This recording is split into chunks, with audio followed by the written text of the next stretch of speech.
Showing up is living life authentically. I'm Nancy Regan. I'm on a mission to connect with fascinating people who are contributing to the world around them in dynamic ways, making it a little better, brighter, or more beautiful. Join me for the journey.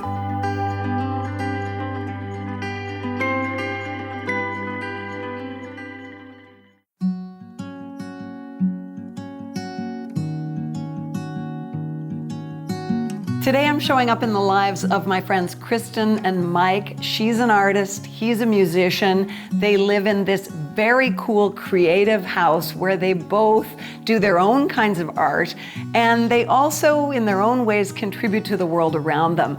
They show up not only for themselves, for the world, but for each other too.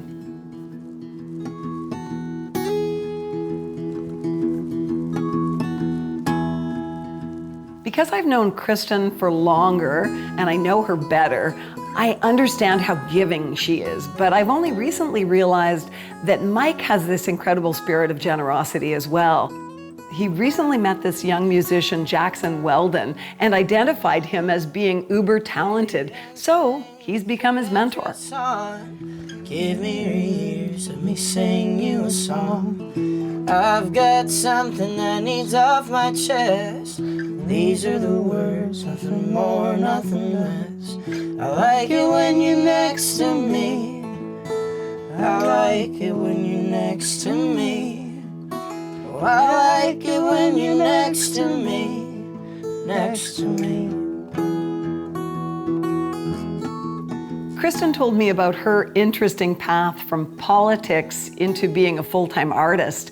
And even though Mike has always been a musician, he's also had a rocky road of his own. You've been on stage for a long time. How has it changed for you, and how do you feel now when you're on stage? When I first started, I was just a guitar player. I didn't sing at all. And I had a shoulder injury that forced me to stop playing guitar for about 2 years and changed completely how I play guitar. To this day, I still can't move my hands like I used to be able to. I lost probably 60% of my ability. And in that time period, I wanted to keep playing music, but my entire identity was taken away. I was a guitar player. I was playing solos behind my head. I was known as the guy who played lead guitar, and then that vanished. But I wanted to keep playing music, so I said I might as well teach myself to sing. I like it when you're next to me. I like it when you're next to me. I've always wanted to have this exact life, and sometimes I forget that, and I let the stressful aspects of it overcome me. But when I step back and actually look at the life I'm living, I have a house, I have a studio, I have a partner who's amazing. Oh, I like it when you're next to me, next to me.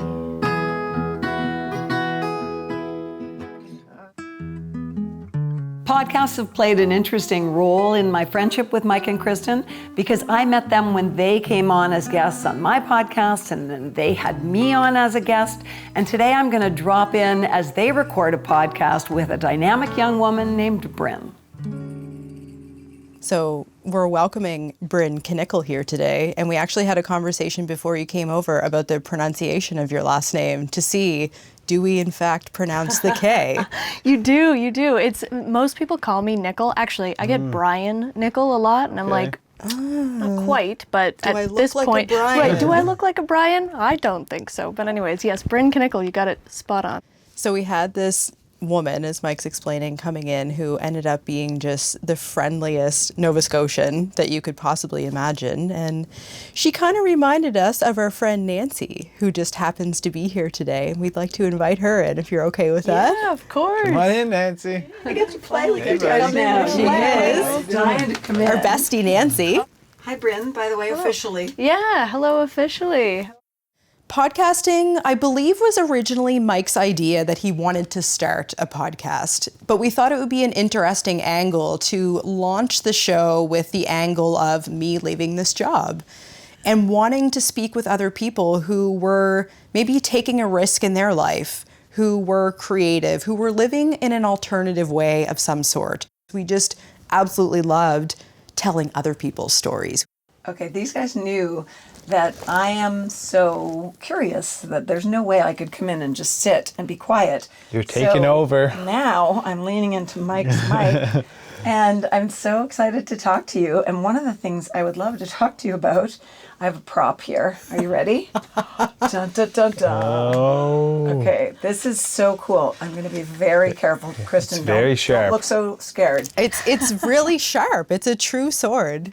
That is incredible. And for those in the audience going, what does this have to do with Bryn? Tell us. Yeah, I mean, I'm a fight choreographer, and I work with swords all the time. So yeah, I choreograph sword fights. I choreograph anything from, you know, if you fall on stage to a full-out brawl. Yeah. How does it feel to be a woman in that space?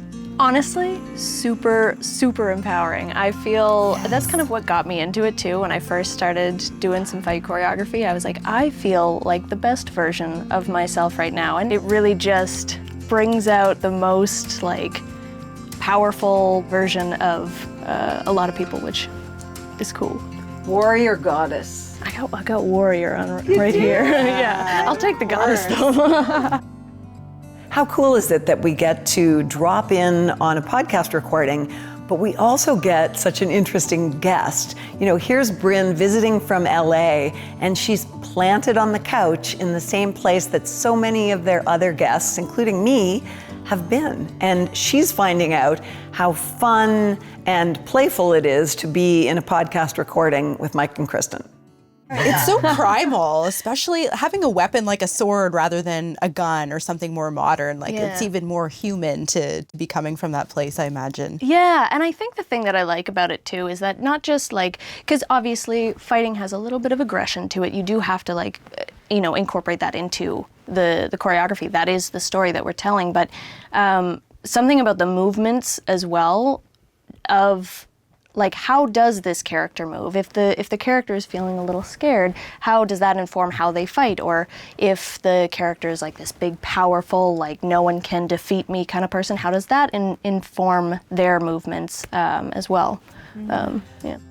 I would describe Kristen as a shiny, happy person, which is why it makes sense that she's dabbling in a new form of art, which she's going to introduce me to. Trust me, we are going to have a ball.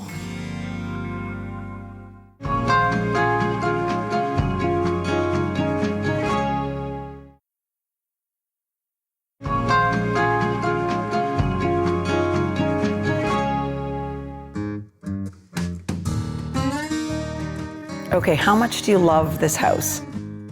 I feel like it's a canvas on which they keep on creating new pieces. And every time I walk into the space, it's beautiful, it's funky, it's eclectic, but it also has this energy that is just like, you are welcome here. And you want to just sit down and play.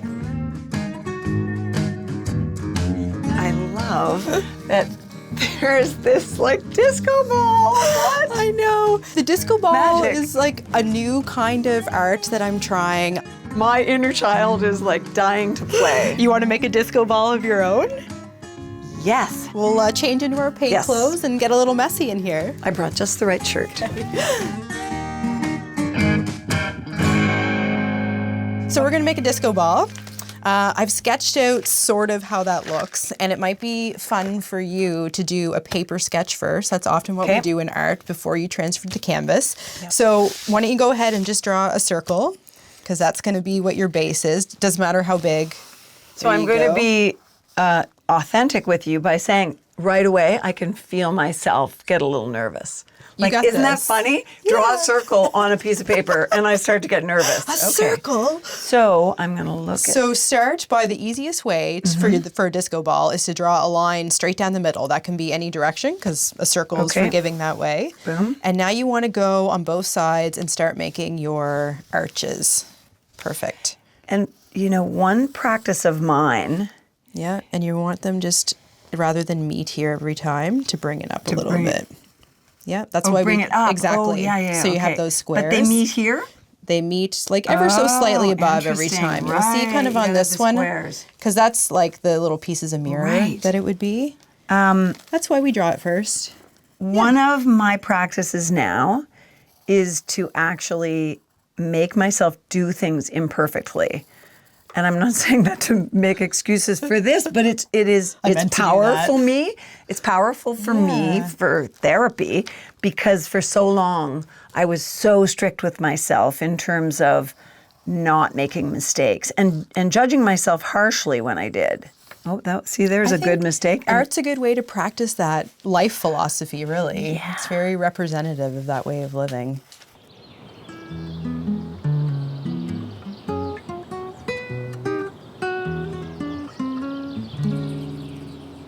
Okay, so now that you've had your practice run, we're going to ultimately transfer this design onto your canvas. So we've got a background painted for you.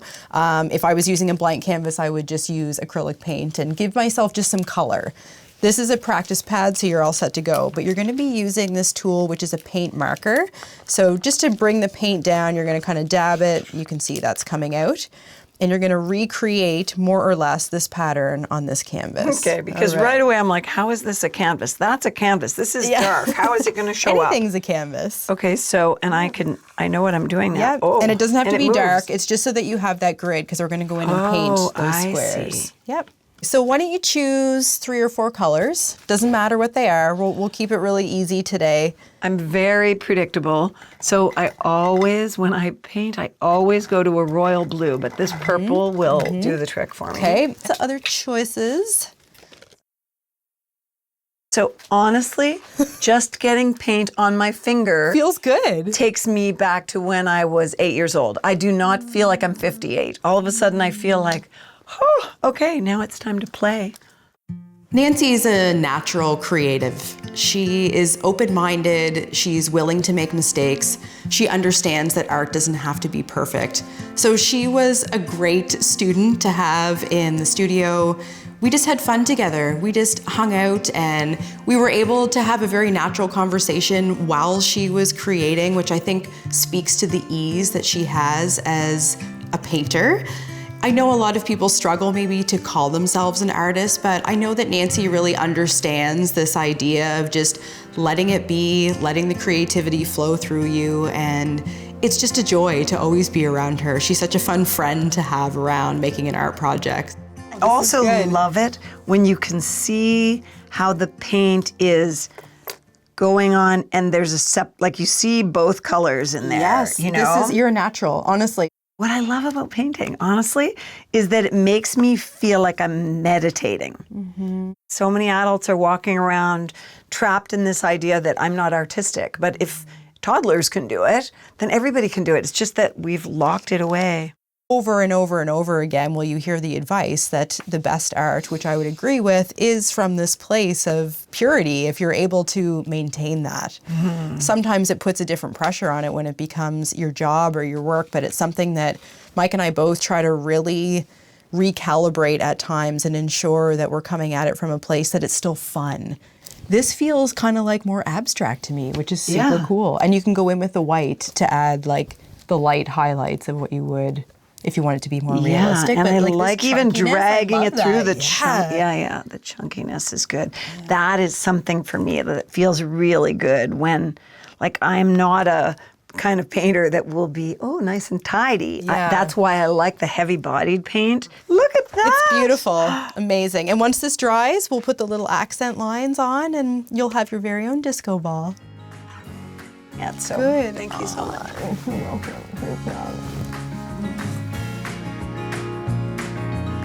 I loved doing this project with Kristen, partly because it is symbolic for me.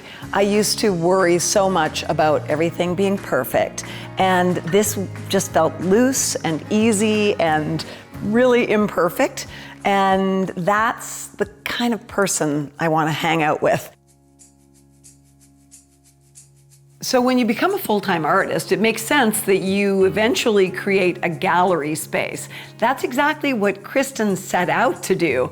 But typical of her, it became much more about other artists and the community. The name says it all, Togetherland.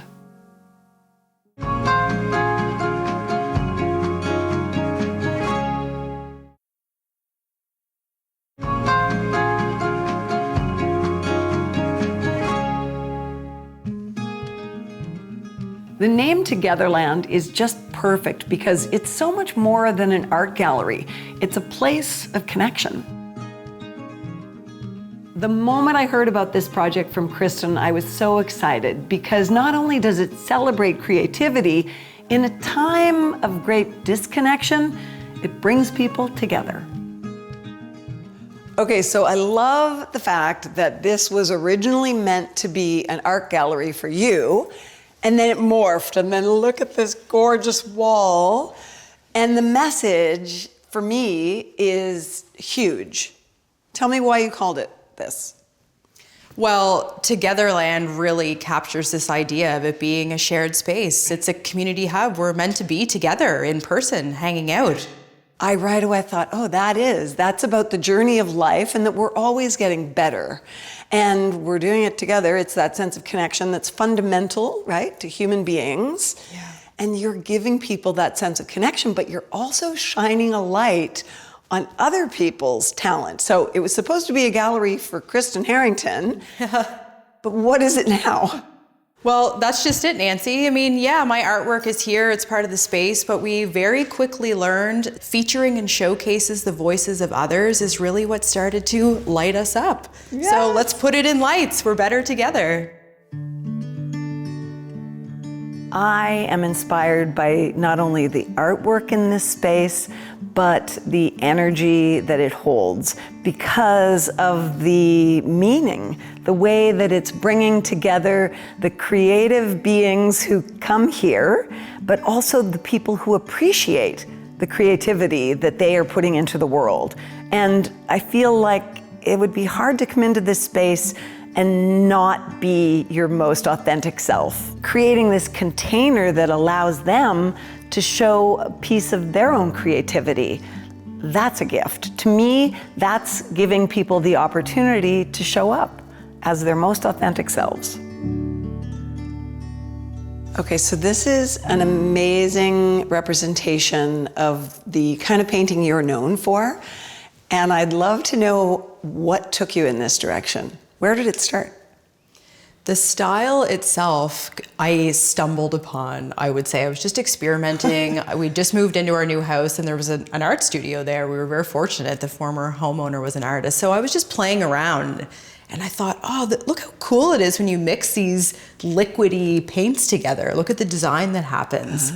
So once I had that discovery, I then started researching the technique and how can I have a bit more control over this and make patterns. So it all started by accident. Now, when you said you stumbled upon it, I got a chuckle because I thought you stumbled and a bunch of paint spilled and you had a beautiful painting. So where did it go from there and how does the work come together? Like how much of it is you, if you know what I mean, and how much of it is the universe or some other contributor, collaborator? This style, part of what I love the most about it is that it's a real relationship I have with the paint. So I'm informing where I want it to go, but it also has a bit of a mind of its own. So it's this dance, it's a letting go for me to some extent. I have learned techniques that allow me to make an image, the palette I want, or a bit of the design I want. And I know how to mix paint so that things emerge, but I really have to relinquish some of the say in the outcome. So at some point, the paint basically flowed off the canvas and started to fall on other things. Like, for instance, this chair. I started upcycling vintage furniture a few years ago. I wanted something different to do. I needed that different creative expression, but I was finding all these cool old pieces that I thought if I just give them a new life, then they'll live on in a new way.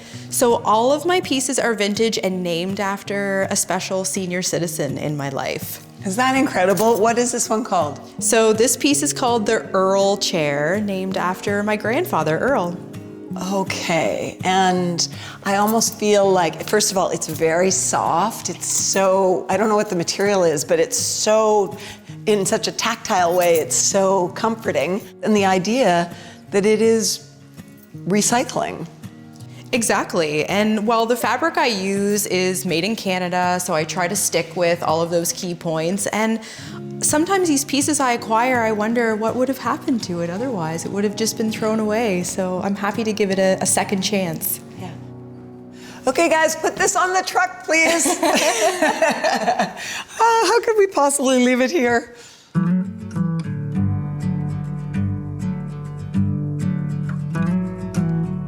So tell me about the market. Togetherland hosts regular markets, so we have a number of vendors that occupy the outdoor space and indoors. It features a number of local artisans and crafters, and family friendly. There's live music and some food available. It's just a good way to invite the community into the space, let them know that we're here, and share it with other makers. The market features artists primarily from Nova Scotia, not necessarily in the St. Margaret's Bay area, but local certainly. And there's a diversity of offerings, so we have everything from candle makers to popsicle makers that set up their tables and their booths, and people are welcome to come and purchase those items and interact. There's dogs and kids running around, and the gallery also welcomes a number of vendors, so it's not just me inside. We've got 3 or 4 other makers. We have jewelry that comes in, and pottery, ceramics. It's just a fun community activity on a Sunday afternoon. And I'm sure there must have been a lot of gratitude in the room from people who are giving, you are giving an opportunity to shine in their own way and with a community of people and to be accepted by that community. How did it feel to you as the person who instigated this whole thing? Oh, it feels so easy to do. All I'm doing is opening my doors and inviting people that are like-minded to come be weirdos together, really. Let's get creative together. Let's open the community together, and they respond. Yeah, creative weirdos. Creative weirdos. There's a lot of us. But you know what it is for me? It's about the fact that you are not only showing up in the world in such a beautiful, authentic way, but you're also making it more beautiful. You're making the world better together, but you're also, you know, bringing beauty to the world in all these different ways. And everything here is going to make someone smile.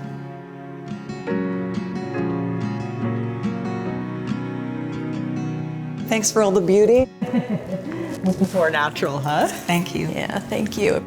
I love meeting people like Mike and Kristen who live the creative, artistic life because it's not driven by an expectation of perfection. It's actually something Kristen said about mistakes making the masterpiece, taking mistakes and molding them.